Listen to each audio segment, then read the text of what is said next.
தமிழ்நாடு நிதிநிலை அறிக்கை 2025-2026 எல்லாருக்கும் எல்லாம். அனுமதி இல்லாம போராட்டம் நடத்துறது வந்து தவறுதான், எந்த கட்சியாக இருந்தாலும். ஆனா போராட்ட களம் வந்து ராஜரத்னம் ஸ்டேடியம் தான் அறிவிச்சிருக்காங்க. ஆனா அவரவர்கள் வீட்டிலேயே அந்த வழியிலேயே கைது செய்வதுங்கிறது ஜனநாயகத்துக்கு அப்பாற்பட்டது. இல்லைங்க, போராட போற போது முன்னெச்சரிக்கை நடவடிக்கையாகவும் கைது செய்யலாம், அதுல ஒன்றும் தவறு கிடையாது. நான் போராடத்தான் போறேன், அந்த இடத்துக்கு போறேன், அனுமதி கிடையாது. கடந்த காலங்களில் நாங்கள் பல முறை வீட்டை விட்டு வெளியே வரும்பொழுதே கைது செய்யப்பட்டிருக்கின்றோம். எனவே முன்னுதாரணங்கள் நிறைய இருக்கின்றன. எனவே போராட போகிறோம் என்று அறிவித்து விட்டு செல்லுகிற பொழுது வழியிலேயே முன்னெச்சரிக்கை நடவடிக்கையாக கைது செய்யலாம். அமலாக்கத்துறை வந்து பிஜேபி நீங்க சொல்றீங்க, நாராயணத்திற்கு என்ன சொல்றாங்கன்னா கொள்ளையடிப்பவர்கள் திருடுபவர்கள் இருக்குதா, அவங்களாலதான் அமலாக்கத்துறைக்கு வேலை கிடைக்குது, அவங்க தான் அதனாலதான் வேலை செய்யறாங்க அமலாக்கத்துறை. நம்மளுடைய மதுரையில அமலாக்கத்துறை அதிகாரி இருந்தார் திரு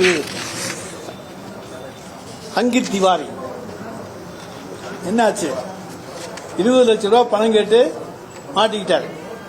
அதுதான் அமலாக்கத்துறையுடைய லட்சணம். அதனால எல்லாரையும் நான் அதுக்காக குற்றம் சொல்லல. நாங்களும் இன்றைக்கு சொல்லுகிறோம், அமலாக்கத்துறை என்று நீங்கள் சொல்லுகிறவர்கள் 20 லட்சம் ரூபாய் பணம் கேட்டு தமிழக போலீசார், நம்முடைய லஞ்ச ஒழிப்பு துறையினர் அவரை கைது செய்திருக்கிறார்கள்.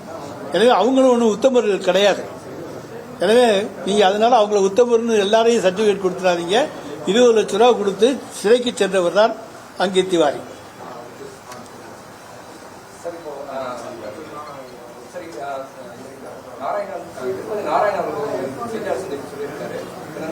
டாக்டர் அம்பேத்கரை 1930 வந்து அரசாங்கம் வந்து மதுவை வந்து விற்பனை செய்யணும் அப்படின்னு அம்பேத்கரே வந்து சொன்னதா பாஜக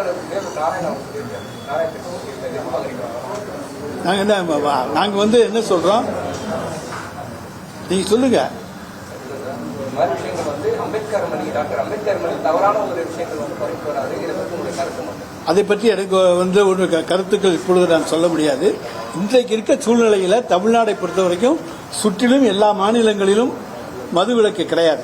எல்லா மாநிலங்களிலும் மது விற்கப்படுகின்ற காரணத்தால் இங்கே மட்டும் நாம் மது விலக்கை கொண்டு வந்தால் இங்கே இருக்கக்கூடியவர்கள் பக்கத்து மாநிலங்களுக்கு புதுச்சேரிக்கு சென்று குடிக்கக்கூடிய சூழ்நிலை ஏற்படும் என்ற காரணத்தாலே தான் இங்கே மது விலக்கு ரத்து செய்யப்பட்டது. இளம் விதவைகள் அதிகமாயிட்டு இருக்காங்க தமிழகத்துல அப்படின்றது குற்றச்சாட்டு பாஜக தொடர்ந்து வைக்கிறாங்க. அதே போல அமலாக்கத்துறை கொடுத்த அந்த தகவல் அடிப்படையில் தான் இவ்வளவு ஊழல் பண்ணியிருக்காங்க. சார், இளம் விதவைகள் அதிகரிக்கிறாங்கன்னு சொன்னாங்கன்னா அதுக்கு அரசாங்கம் என்ன செய்ய முடியும்? நாங்க எந்த தவறும் செய்யல, அரசாங்கம் எந்த பொறுப்பு இதில் கிடையாது. அவங்க என்ன காரணங்கள்னு சொன்னாங்கன்னா அந்த காரணங்களுக்கு பதில் சொல்ல தயாரா இருக்கு. டாஸ்மார்க்னால செத்து போனாங்கன்னு கிராமங்களே சொல்லலைங்க. அதை ஏன் நீங்க அதுல வந்து இளம் விதவைகள்னு சொல்றீங்க? டாஸ்மார்க்ல குடிச்சு ஒரு இளைஞன் இறந்து விட்டான் என்று எந்த கிராமத்திலிருந்து உங்களுக்கு புகார் வந்துச்சு?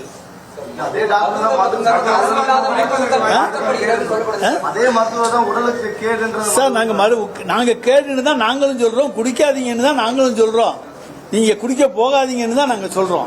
கடைகளின் எண்ணிக்கையை குறைப்பதற்கு வாய்ப்பு இருக்கா? கடைகளின் எண்ணிக்கையை குறைப்பதற்கு வாய்ப்பு இருக்கா? நம்ம தேர்தல் அறிக்கையிலேயே நிறைய சொல்லியிருக்கோம், கடையை 500 கடை மூடிட்டோம். இன்னும் பாக்கி இருக்கக்கூடிய சந்தர்ப்ப சூழலை பார்த்து அது மாண்புமிகு முதலமைச்சர் அவர்கள் முடிவு செய்வார். தமிழ்நாடு நிதிநிலை அறிக்கை 2025-2026 எல்லாருக்கும் எல்லாம்.